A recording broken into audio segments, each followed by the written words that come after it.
Congratulations, British Master Champion. Nice to meet you as well. Nice to meet you. I wish I was around your time. We could have worked together. I wish. I wish. Pleased to meet you. How are you? Pleased to meet you. We've had a really good chat this morning with Adam Smith at his house. Really emotional conversation.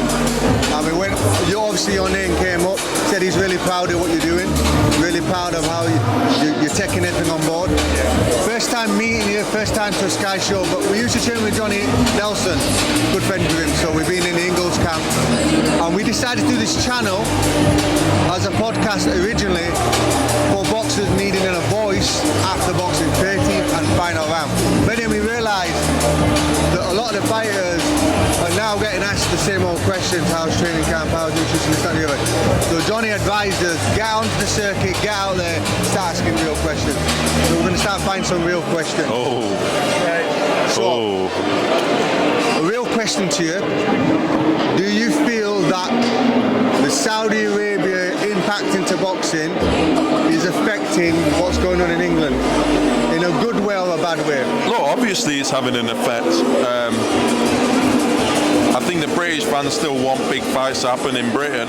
Yes. But I think they've shown their intention that they understand that, and that's why they're planning the September card. So whenever there's a big shift in boxing, it affects everything. Yeah. We've tried to put on consistent events during that time in the UK, from Mayor Jonas to Bouatsi Aziz to Wardley Clark.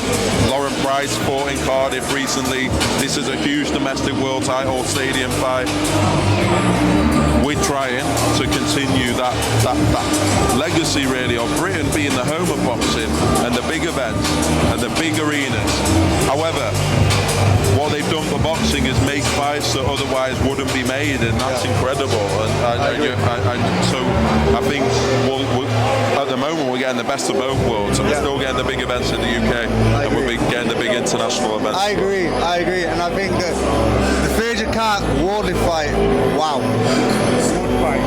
It was a special fight, and as a British title as well, I think it just showed all you need is two guys to give absolutely everything, especially in that heavyweight division. And the amount of non-boxing fans that were talking about that fight and saw that fight, that's what happens when you get it right. And sometimes you worry that only the boxing fans are seeing certain fights, but you need fights like that to take the sport to another 100%, level. 100%. What were you feeling Saturday, Rick? As I was watching your inspections, you look like you had about 10 heart attacks. It's embarrassing. You know what? Because there was so much history in that fight, and Fraser wasn't, in many respects, wasn't actually ready for a fight like that. It was only his 8th professional fight. People were talking about him taking in his 6th professional fight. There was that whole purse bid scenario, and so it was more for him. It was such a big moment in his career, and what an account he gave of himself. He went from people criticising him and saying this and saying that to now one of the most respected boxers in the UK because of the performance he put in. I think he's only going to get better from here as well, and that's what makes me most excited. If he can perform like that in his 8th fight, he's got a long way to go. But yeah, I look back on that show as well. I'm looking at myself thinking, what are you doing? Yeah. What are you? You got it all took up again with a rematch. Exactly. And I think Fraser's. I hope the fight happens, so I'm being careful what I say. But I understand. For me, Fraser is more of a favourite now, because that was the first time he's ever had a real test, and I think he showed his quality, and I think that will shine through in the rematch. I think he's going to get better and better. I'll tell you a true story. We got Fraser's, so we all know each other in boxing, ex-boxers, ex-fighters and everything. Got all the Fraser's number, been back and forth with Fraser. I know they're probably watching this on WhatsApp before the fight, about 6 weeks before the fight. Couldn't get a date linked in which was comfortable for him. I didn't want to disturb his training.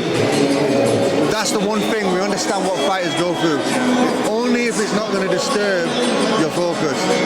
Now, after the fight, it's even harder, because he's gone from the demand on him now and all the rest. And we'll talk to him this week. We are going to lock it in, but it's very hard.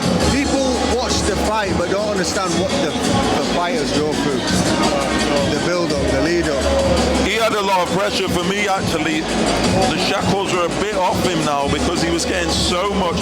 I think when you sign to a platform like Sky, a lot of people are watching you develop. Yeah. So when you're having your debut and your first fight, your second fight, you shouldn't really be on TV. You should be learning your trade. I know he's an Olympian, but it's a different game. And so you get the armchair fans weighing in, and he's learning his craft in the ring. 100%. 100%. And so I'm glad he's like got through that stage now, and he's now at a level where he can prove himself, and people have seen now what he's all about. And yeah, I think for any fighter, what I've learned is I much prefer a fighter to learn his trade and have his first few fights away from the cameras. Let them learn, because you take any fighter, any great fighter, if their first 10 fights weren't all fabulous performances, you know, there's different things that you're coming across. So as you said, they go through a lot. Fraser had a lot to, when you go from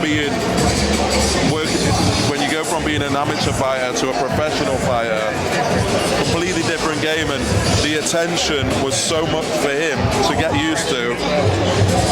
I'm glad now he's got that experience, because it will stand him in good stead. We really appreciate Fraser, because a lot of people pick up on Fraser from the Olympics. We've seen him as a security guard for Clifton Mitchell, our good friend. And we watched him work for Clifton, being in the corner when Anthony Joshua is going for the world title. It's a great story. It's a great story. It's a great. He was there. He was also at the British title fight between AJ and Dillian White, and now the next big British title, he's in it. And so it's a crazy story. He's a boxing man, isn't he? He's actually a man that everyone relates to, and I think that's why he's having such popularity now. And he's going to grow and grow and grow. And I see him selling out that O2 for years to come. I have to say this as well. For a man under pressure, normally when you become a president or a politician, you start losing your hair and going grey. You're keeping that hair well. I'm a young boy, aren't I? I'm a young man. But no, I'm very lucky. And go on.